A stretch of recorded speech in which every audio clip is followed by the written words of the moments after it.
Napoleón era conocido por ser uno de los mayores estrategas militares, ¡el conquistador más grande de toda la historia! Y por su diminuto tamaño, o tal vez no. Conquistó toda Europa y toda Rusia y finalmente todo el mundo. ¡Estás equivocado!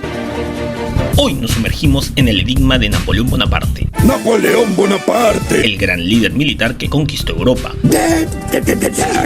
Pero, ¿era realmente tan corto de estatura como dicen los rumores?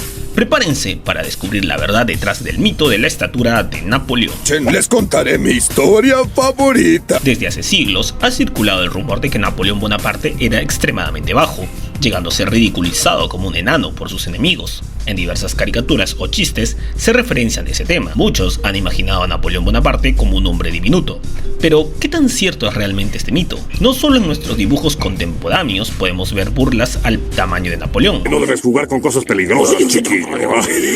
Numerosos retratos y caricaturas de la época de la República Francesa representan a Napoleón Bonaparte como un hombre de estatura baja en comparación con otras personas o miembros de su ejército. Además, su apodo, el Pequeño Corso, según cuenta, se reflejaba su estatura diminuta. Pero, ¿es esta realmente una representación precisa del tamaño de Napoleón? Antes que nada, resumamos quién era Napoleón Bonaparte. Aunque si estás en este video, dudo que no lo sepas. En términos sencillos, fue un destacado líder militar y político francés del siglo XIX, cuyo impacto en la historia europea sigue siendo profundo hasta el día de hoy. Nacido en Córcega en 1769, Napoleón, quien era un prodigio, ascendió rápidamente en las filas del ejército francés durante la Revolución Francesa, convirtiéndose en general a una edad temprana. Su ascenso al poder culminó con su nombramiento como primer cónsul de Francia en 1799 y posteriormente como emperador en 1804. Entre sus logros más destacados se encuentra la creación del Código Napoleónico, un sistema legal que sigue influyendo en la legislación de muchos países hasta hoy en día. Además, Napoleón lideró numerosas campañas militares exitosas, expandiendo el territorio francés y estableciendo un vasto imperio que abarcaba gran parte de Europa. Sus tácticas militares innovadoras y su habilidad para inspirar a sus tropas lo convirtieron en uno de los comandantes más influyentes de la historia. A pesar de la creencia popular, las afirmaciones sobre la baja estatura de Napoleón son exageradas y poco fiables. De hecho, registros históricos confiables sugieren que Napoleón tenía una estatura promedio para su época, que era alrededor de 1,68 m, lo que no era considerado corto en ese momento. De hecho, es más alto que yo. Incluso era ligeramente superior al promedio en Francia, que era de 1,63 m, aunque otras fuentes señalan un tamaño menor de 1,55 m como el usual de los franceses. Además, varios testimonios de sus contemporáneos contradicen la idea de que Napoleón era notablemente bajo. Por ejemplo, el general británico Sir Hudson Lowe, que estuvo encargado de custodiar a Napoleón durante su exilio en Santa Helena, describió a Napoleón como de estatura promedio en sus informes. A eso hay que agregar que el general Gaspard Gourgat, quien convivió con Napoleón en su segundo exilio, publicó el Diario de Santa Helena, que es el nombre de la isla donde residía el gran estratega francés. En ella describió la talla de Bonaparte de 5 pies y 2,5 pulgadas, lo que sería aproximadamente 1,69 m en la actualidad. Y es ahí donde varios historiadores coinciden: el sistema métrico es el culpable de este error histórico. Me explico. Antes de que se instaure el sistema métrico decimal, es decir, los centímetros, los metros y kilómetros a nivel universal, se empleaban otras unidades de medida como las pulgadas, que no tenían una definición o una precisión exacta a nivel mundial, sino que cada país lo establecía de acuerdo al gobernante de turno. Por ejemplo, Napoleón estableció una, y otros gobernantes en el resto de Europa también lo hicieron. Cuando Napoleón falleció, un conjunto de médicos realizaron una autopsia, y el doctor Antomarchi lo describió de la siguiente manera: su altura total de lo alto de la cabeza hasta los talones era de 5 pies, 2 pulgadas y 4 líneas.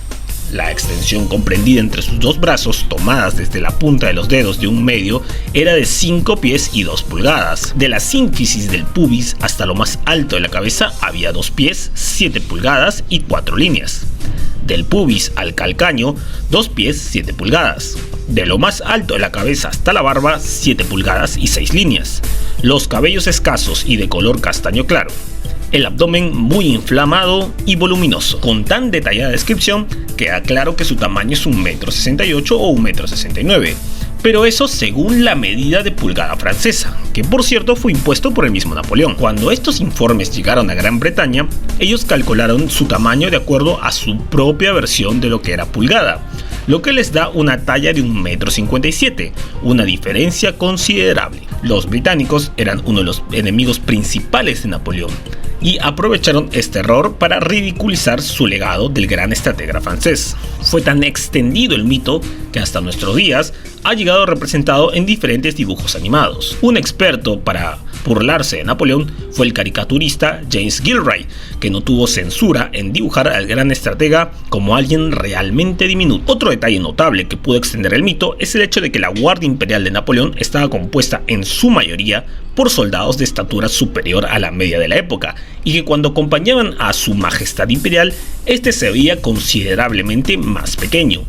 Según fuentes de la época, para formar parte de la Guardia Imperial, un soldado debería medir como mínimo 1,73 m, y además estos usaban el bearskin, un sombrero forrado de piel de oso, de ahí su nombre, que le daba un aspecto mucho más alto. Es como cuando colocamos a Lionel Messi, quien mide 1,70 m, al lado de otros jugadores y evidentemente se ve más pequeño, o al ex basquetbolista Isaiah Thomas, de 1,75 m, con los otros gigantes de la NBA, y la diferencia obviamente se nota. Sobre su apodo, el Pequeño Corso, antes de eso era el Pequeño Cabo. Se cree que esto se debe a su edad, pues con 24 años ya era general de brigada y mandaba por encima de otros hombres con mayor edad. Para reforzar, varios historiadores y expertos han desacreditado el mito de la baja estatura de Napoleón. Por ejemplo, el historiador británico Andrew Roberts, en su biografía Napoleon Alive, señala que las afirmaciones sobre la estatura de Napoleón son exageradas y distorsionadas por sus detractores. En resumen, el mito de la baja estatura de Napoleón es una exageración histórica que ha persistido a lo largo de los años. Basado en evidencia sólida y testimonios confiables, podemos concluir que Napoleón era de estatura promedio y que su legado va mucho más allá de su altura. Y ahí lo tienen, la verdadera historia sobre la estatura de Napoleón Bonaparte. Si te gustó el video, dale like y suscríbete, que es gratis, a Historia Detalle, para seguir desmintiendo los mitos más grandes de la historia de nuestro mundo. Gracias y hasta la próxima.